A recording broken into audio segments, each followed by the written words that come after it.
Friday is brought to you by Coelib Cafe.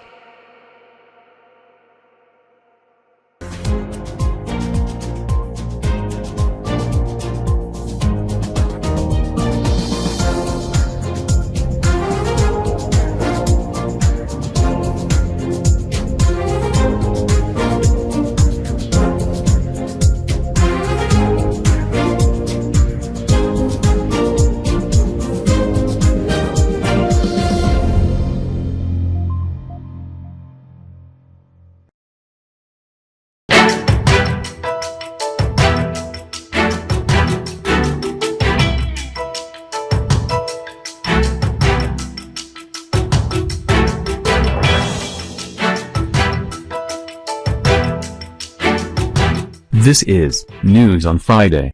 When it's Friday, you definitely know it is the News on Friday. All the notable events, weather and sports. On the program today, the Ministry of Youth Affairs, Arts and Sports new partnership that is actually seeking to train more than 1 million youths on climate change. Later on, we get details on what SMEs need to do so as to hit top success. And also, we'll also get to understand more about this year's Mombasa Agricultural Show. Yes, coming to you live from the Coelib TV studios here in Nakuru, Kenya. I am Roxana. I'm Koyo. Let the broadcast begin.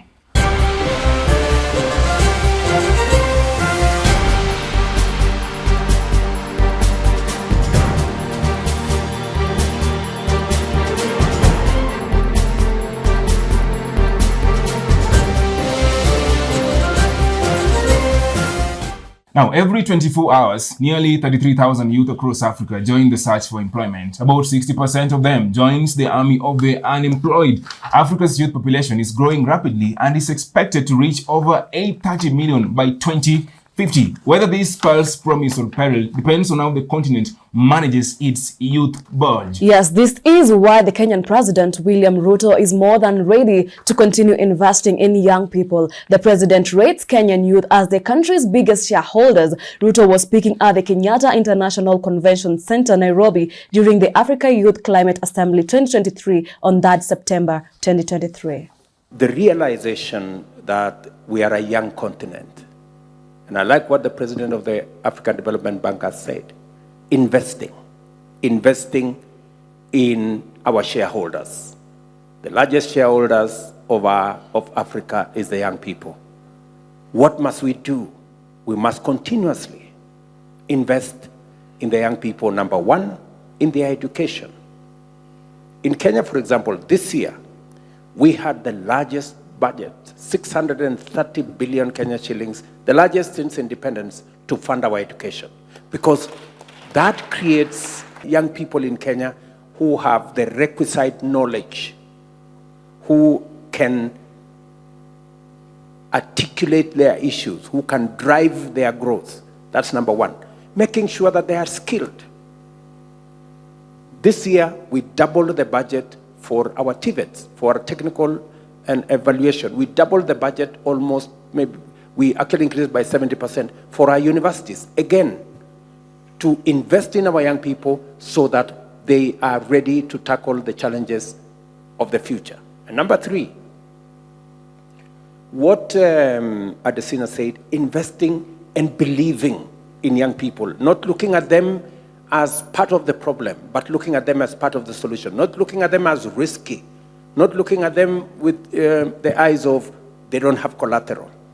It is the reason we are going to invest. We've already started the journey. We've invested the first 15 billion. We have another 10 billion this year that we are investing in making sure that young people have access to credit. The Hustler Fund in Kenya, 67% of the borrowers on the Hustler Fund are below the age of 35. The Hustler Fund today has lent 35 billion. And I saw one of the newspapers say the other day that the government, that 3 billion has not been paid. That is true. But 3 billion out of 35 billion lent, I would take another risk with the young people of Kenya. I would do it again. I would do it again. Because slowly, we are turning the corner. The Hustler Fund today does not need any collateral. You don't have to know nobody. You don't have to know your village head, or you don't have to have a fat relative or a tall friend. You just need a phone and yourself. And I have kept on saying, you need a committee of two, your phone and yourself, and you have access to some measure of credit. We're scaling it up now by another 10 billion shillings, and it speaks to what Adesina was saying, investing in the ideas of our young people. Ajira Digital Program continues to provide access to digital and digitally enabled work opportunities to young people, especially persons living with disability. Their recent training and mentorship experience for young people at Kilimanjaro Blind Trust Africa provided insights to unlimited work opportunities in the digital world. The Ajira Digital Program is a government initiative driven by the Ministry of ICT, Innovations and Youth Affairs to empower over 1 million young people to access digital job opportunity. The program seeks to position Kenya as a choice labor destination for multinational companies, as well as encourage local companies and public sector to create digital work. If it can be told outside there that despite visual impairment, that anyone should be able to undergo the training that Ajira Digital is offering, because for me it is a wonderful opportunity that the youth of Kenya should actually be able to undergo. So I think now the next thing that we need to do, we need to add skills on a different specialized profile, because I realize each and every one of us has a different account. So at the Kilimanjaro Blind Trust, we've been having a digital training on the specific modules on profile creation and also the blue collar module. Kilimanjaro Blind Trust Africa is a charitable trust. We work for inclusion of the visually impaired. So KBTA basically works with technology and innovation to deliver access to quality education through digital literacy and skills. And this is why this partnership with eMobilis is so important, because we want that our youth, no matter what their level of ability, know and learn and acquire the skills that they need to join the workforce and to be able to contribute.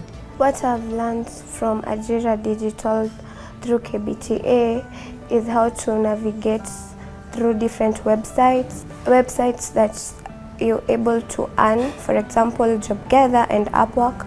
And also I've increased my typing speed, and I'm really grateful. It was a really informative session. We've been taken through the creation of the different accounts. For example, is the Upwork. These skills, they're going to help me in ensuring that instead of just sitting there and waiting for an opportunity to come, I actually have something to put my hands on. I'm digitally literate. I can now tap on the digital space to earn something out of that. Okay, so when you talk about the profile creation, we try to ensure that your Facebook, your LinkedIn account are placing you in the right direction when it comes to the digital skills that are required, and also marketing yourself. For the blue collar module, we try to ensure that the digitally enabled skills have been placed on the right space when it comes to the digital space, in that you can also market yourself with those skills and get to reach out to people who might be interested in giving you jobs that entail those skills. The experience so far with the Ajira training has been good. The trainer was meticulous in planning. The way she took us through the content, it was step by step, so it was easy to understand. And so far she has helped us open accounts in the online spaces. So at least I've gained the knowledge, I've created my profile, at least it's marketable.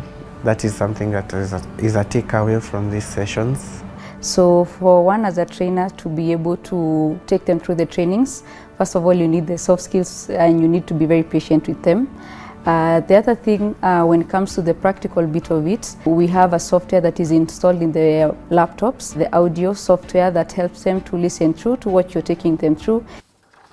Now, in May this year, Kenyan Second Lady Pastor Dorcas Rigadi promised to rehabilitate drug addicts in Mombasa County, Shimanzi area. Well, this week, Pastor Dorcas was back in Mombasa County with some good news. She opened a 2-day medical camp targeting those addicted to alcohol, drugs, and other substances at Shimanzi, Mombasa County. Pastor Dorcas noted that it was the responsibility of all in society to reflect on the future they desire and make the right choices that will ultimately result in society having a strong boy and a strong girl. I am truly indebted of all who are rallying behind the boy child and cheer him to exploit his full potential, which for a long time has remained unexploited. I have the great conviction in my mind that the work we do here today will go in the memory lane, and history will have us that we are the people that made a difference to a people that deserve it, to important class of people that has been neglected for a very long time. Someone in the future, when all of us will be long gone, will truly say, someone did something on the boy child here in Mombasa and in the entire nation. If you can clap a bit kwa madaktari wetu ambao wanafanya kazi nzuri na wamejitolea mhanga ndio nyinyi muweze kutibiwa na kuboresha afya yenu. The future of our nation is the greatest gift we have in our hands, the gift of our children. A gift that should be good, a gift that should be valuable, a gift that should be treasured by all, and a gift that should warm our hearts. It is a gift that must be appreciated, and the gift of the boy child is one of the greatest because he's the seed carrier and the one who will see the future of any tribe, the future of any clan, the future of any community and society and the nation. It lies in the people you see who are sitting here, and we cannot afford not to take care of our future. For what kind of a country would ignore such a gift? What kind of a country would ignore the greatest potential, the economic driver who is in a comatose or he's sleeping, and if you are to wake them up, you will find that the economy would thrive. It is our collective responsibility as a people to reflect on the future we want, on the future we have at hand, and it is the people you see sitting in front of you. A strong boy and a strong girl, and a strong man and a strong woman. It is the future for our nation, and we must come together to make sure that they are taken care of, they are treated well, their health is okay, so that the health of our nation or the health of the economy and our county can be taken care of. Now, World Sexual Health Day is a platform for healthcare professionals, medical educators, activists, and organizations to promote sexual health, raise awareness of individuals' sexual rights, and urge people to engage in safe sex practices. The main objective of celebrating World Sexual Health Day is to foster a society in which sexual health is respected and is valued, and also is seen as an essential element to general well-being. This year's World Sexual Health Day was celebrated on the 4th of September. Here are the 3 key factors that play a pivotal role in shaping your sex life. The first one is physical health. A sound body is the foundation of satisfying sex life. Proper nutrition, regular exercise, and managing chronic conditions can positively impact your sexual well-being. The second one is the mental and emotional well-being. Your state of mind and emotional health greatly influence your sexual desire and satisfaction. Stress, anxiety, and depression can be obstacle to intimacy. The third one and the last one is communication and consent. Open and honest communication with your partner is essential. Consent, trust, and effective communication foster a harmonious and fulfilling sexual relationship. And from the World Sexual Day, it is time to actually have a look at some of the stories that are making headlines on the program this week. New deals alert. This week, Kenya inked 3 deals with the South African company, Hong Kong, and Swedish firms to boost economic ties between the countries. The firms include South Africa's Agri All Africa, Hong Kong's Vola Electric Aircraft, and Swedish Cool Go Green. Trade CS Moses Kuria says that environmentally friendly investment deals will sustainably enhance food security in air travel. Lazima Iwak. In Nairobi this week, Governor Sakaja's school meal program received a huge boost. The French government has committed to support the country in the Dishi and County program to tune of 1 million euros. This is News on Friday. Up next, Plug Mtaani. Kenyan youth will now have an opportunity to practice the culture of saving and investment through the newly unveiled Plug Mtaani Vijana to Invest initiative. More details after this. Breather, stay with us. Kazima na moto, fate mototo, geni chocho kwa chocho, joto kwa joto. Kazima na moto, nifate mototo, chocho kwa chocho. Would you dance to the shoko?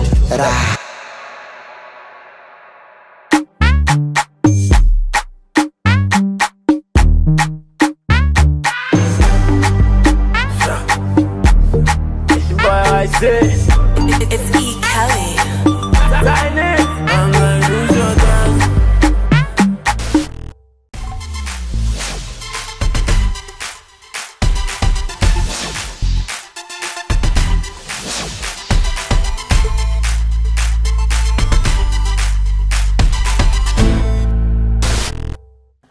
Welcome back. This is News on Friday. The Plug Mtaani business idea competition is designed to nurture the talents of young entrepreneurs by providing them with soft skills and business plan development training. They aim to foster a spirit of innovation, resilience, and determination among the youth. The initiative will provide comprehensive business development and management training, focusing specifically on vital soft skills. It targets youth aged between 18 and 35 years from diverse sub-counties across all the 47 counties that we have in Kenya. Let me just run you through the program. Why are we talking about Plug Mtaani Vijana to Invest, and why the youth? Waziri has just mentioned that our youth population right now, we're talking about around 25 million of our national population as being composed of the young people. And I'm sure these numbers keep rising. Out of the 25 million, 61% plus of these young people are either underemployed or unemployed completely. When we say underemployed, we're saying they are in some form of business or hustle that can be structured and put together into a proper enterprise that can not only rise but also can create other jobs. The current statistics we have in terms of literacy level is 81%. If we have a population of young people who have a literacy level of 81%, we can skill these young people. We can shift their minds from job seeking to job creation, and especially entrepreneurship.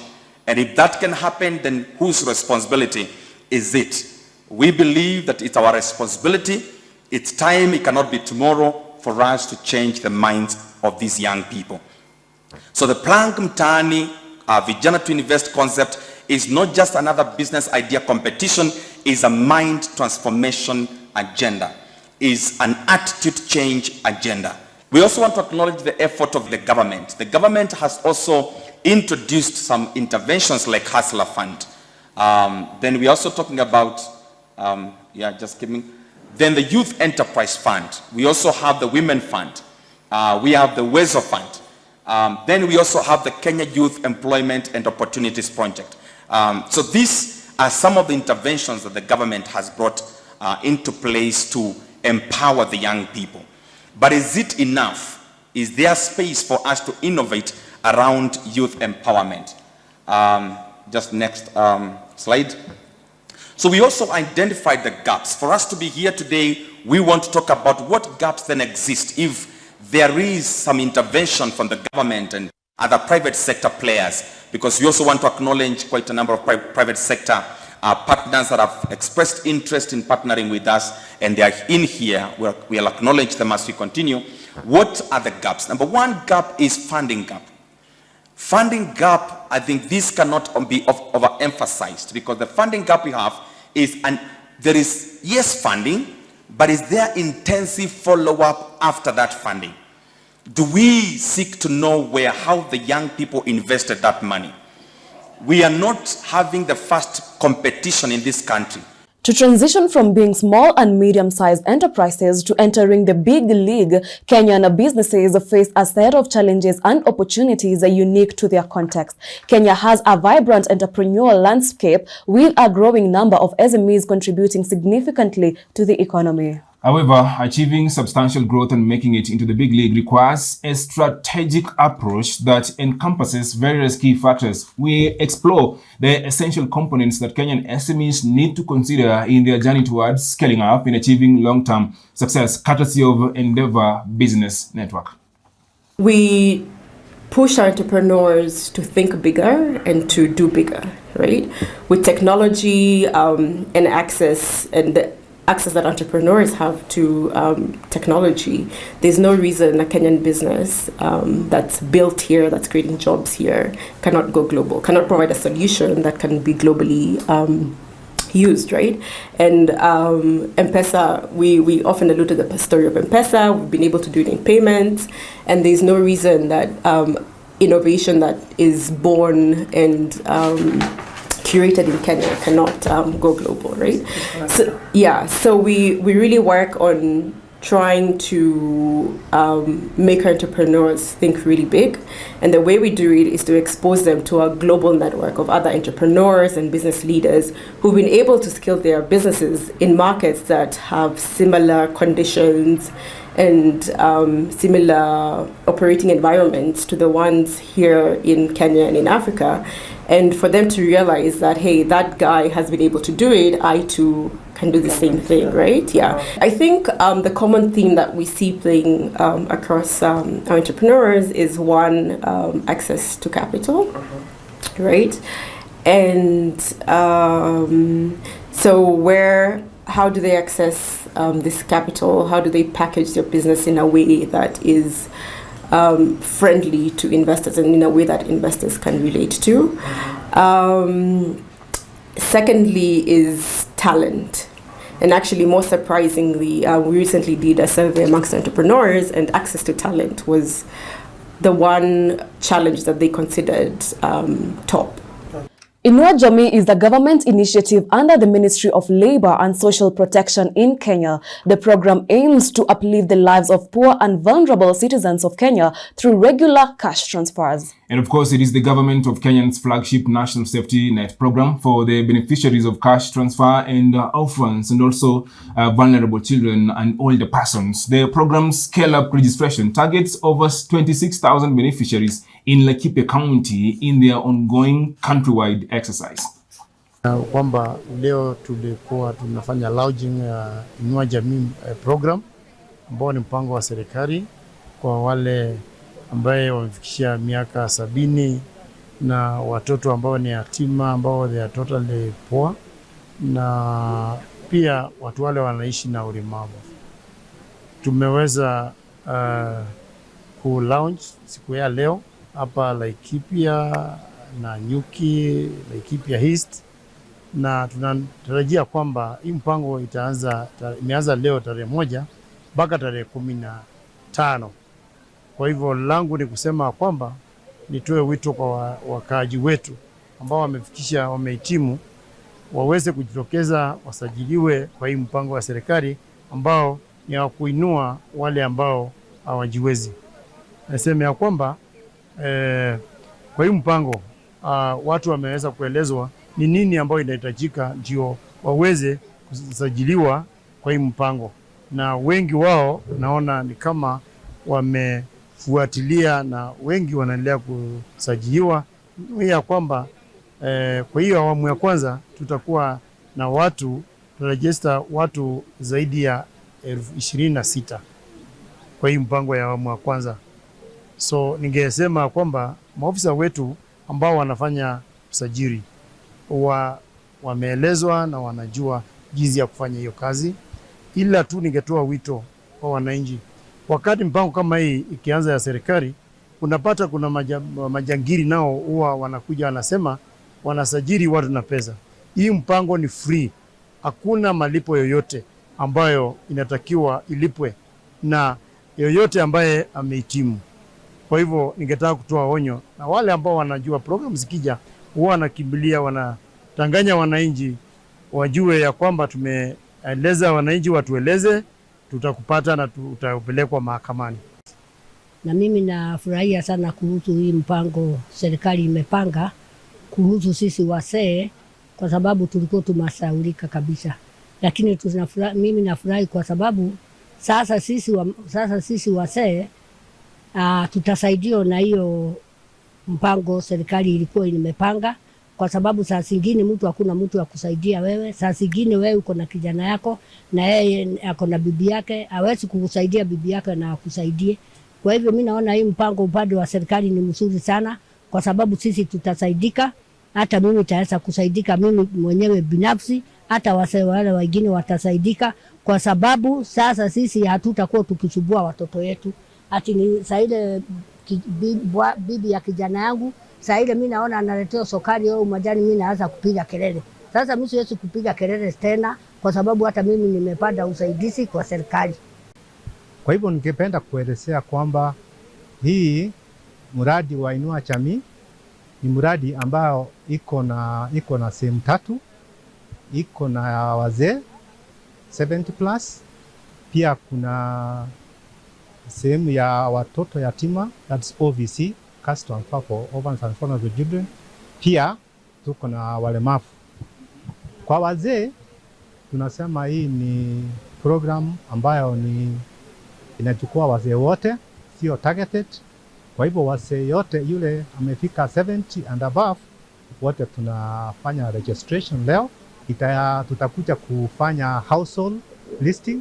Tutaenda kwa household kuangalia vile wale wako maskini zaidi ndio watafaidika kulingana na zile namba tumepatiwa. Kila location imekuwa located certain numbers.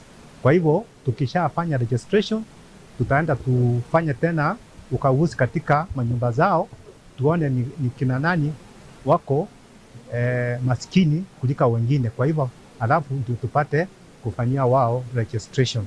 Kwa hivyo leo tunafanya household listing kwa hizo program mbili ya OVC na people living with disability, lakini kwa wazee wao leo tunafanya registration. Na hii kazi itaendelea kwa wiki mbili. Kwa hivyo na hapa Nanyuki tutakuwa tunafanya kila siku, lakini kwa mashinani tumeweka matarehe ile tutakuwa tukienda kwa locations ili tupate kuwahudumia katika. Are you feeling stuck in your current job? Struggling to make ends meet, or simply yearning for a significant boost in your income? The idea of doubling your salary in just 12 months may seem like an audacious goal, but with the right mindset, strategies and determination, it can become a reality. That's true. In today's dynamic job market where opportunities abound for those who are prepared to seize them, doubling your salary requires a well-thought-out approach. That's why we are bringing in Corporate Staffing Solutions, a leading human resource company based in Nairobi, Kenya, to give us insights on this.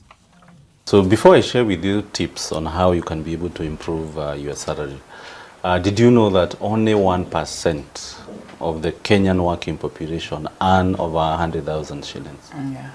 Only 1%. Yeah. And according to KRA data, so the people who pay, they are more than 2.2 million as of last year, 2022 data. So when you're talking about 1%, we're talking about less than what? If you do 2 million, 1% of that is less than 100,000 Kenyans. Yeah. So then the question is, what does it take to get to that level? You know? Yeah. So the tips I'm going to share with you are tips of observed work, because I've been in this field for the last 12 years. And so I'll be sharing with you what I've seen other professionals do. So point number one, and this is related to the example I gave you of who earns 100,000 shillings. Who are the people who earn that 100,000 shillings and above? People in managerial positions. Perfect. Yeah. Yes. So the first thing you can do if you're looking to grow your salary is get into a leadership position. Yeah. And this is something that many people shy away from. They find leadership, managing people, to be a hard thing. But if you're really looking to earn those big bucks, you don't have a choice. Yes. You've got to aspire to be a leader. Yeah. But then how do you become a leader? So there are two things then you can be able to do. Number one is to be very competent in your work. Because promotions, they just don't come, as by the way. People are promoted because they are adding value to an institution. So the more you are competent in your work, then someone is able to see the value you are bringing on board. Hence, you can have that conversation of a promotion. Yeah. The other thing you can do, again, that can be able to help you with salary, is be able to acquire skill sets, which again, you help you rise to that level. And these skill sets, I can categorize them into two. Number one is the soft skills. So for example, if you want to become a manager, think of a leadership course. Think of emotional intelligence. Those are soft skills that will set you apart from the other employees. Then we do have the technical skills. So for example, skills like project management, advanced Excel, because now you'll be doing reports. So again, that can go a long way in terms of you positioning you different. Yeah. Then the other thing you can do is, it's always given that if you move jobs, it should come with an addition to your salary. So it goes without saying, if you've been in an institution for 3 years, no one can fault you if you make a move, because obviously that will also improve on your salary. So top of mind, I would say, aspire to be in a leadership position. Then look at how you can be able to improve your skills, both the technical and the soft skills. And then depending on who you work for, if there are no opportunities for growth, then don't shy away from making a move. With that, let's have a look at what you might have missed this week. Mombasa Agricultural Society of Kenya Show 2023 began on Wednesday, September 6th at the Mukomani Showground in Nyali. The show will feature over 190 exhibitors, including the Kenya Meat Commission and the Office of the President. This edition expected to attract over 1,000 students and families from all over Kenya. And also Cancer Awareness Month. September is Childhood Cancer Awareness Month. While childhood cancer is very rare, it is the leading cause of disease-related death past infancy in children and also adolescents. Every September, advocacy organizations, healthcare institutions, parents and families raise awareness for childhood cancer. Childhood Cancer Awareness Month is a time for solidarity and action, bringing together individuals, families, healthcare professionals, researchers, and advocates to make a difference in the lives of children affected by cancer. Of course, this month serves as a reminder of the importance of the ongoing efforts to improve outcomes and provide support to young cancer patients and their families. And this week as well, the biggest story about Peter Selassie has been his comments that he actually made. We understand that Mumias East Member of Parliament, Peter Selassie, who is also the youngest MP in Kenya at the moment, has been trending thanks to his response during the climate summit. The legislator came under fire on Monday over his poor grasp of climate change matters. Selassie, in a statement on Tuesday, said that those criticizing him should vie for political office with their good mastery of English. He insisted that Kenyan politics remain local and that he was not actually elected to talk about climate change. Now, as a youth in this country, I feel so disappointed. Now, dear Honorable Selassie, I feel like you haven't believed that you are an MP. You're still in shock. So next time they ask you to give a comment on something, just look straight into the camera and say, no comment. Wishimiwa, thank you for watching News on Friday. We take a very short breather. Sports is up next. No comment.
Harambee Starlets coach Beldin Odemba has named the provisional squad for the upcoming two-legged qualification round against Cameroon's indomitable Lionesses for the 2024 African Women Cup of Nations this September.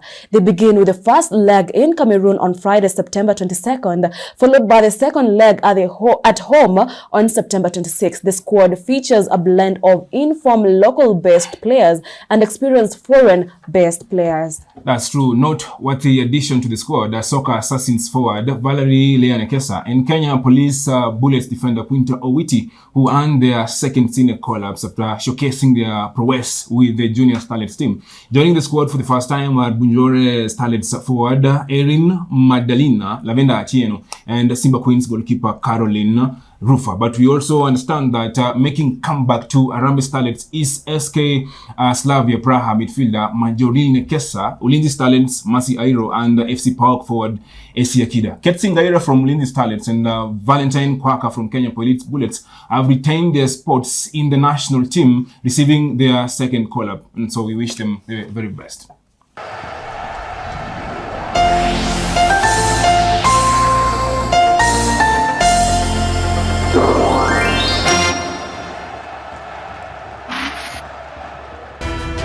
That marks the end of the beam this week. But before I leave, Rocky, did you know that the human heart actually beats like a drum with a rhythm that varies depending on the music that you're listening to? Well, I've just learned that right now. I really want to ask you, what are you listening to at the moment? Kuna mahali nafaa kwenda nani sahi? Yeah, I'm listening to some new Mr. Seed banger called Dorime.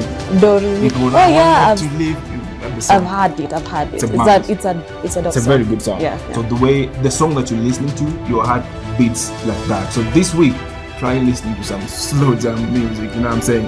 I know you love Gengeton, but put some Gengeton aside. Avoid getting heart attacks. Listen to Keisho, Bridget Blue. You know what I'm saying? Yeah.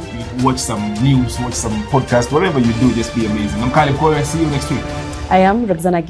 See you on Friday.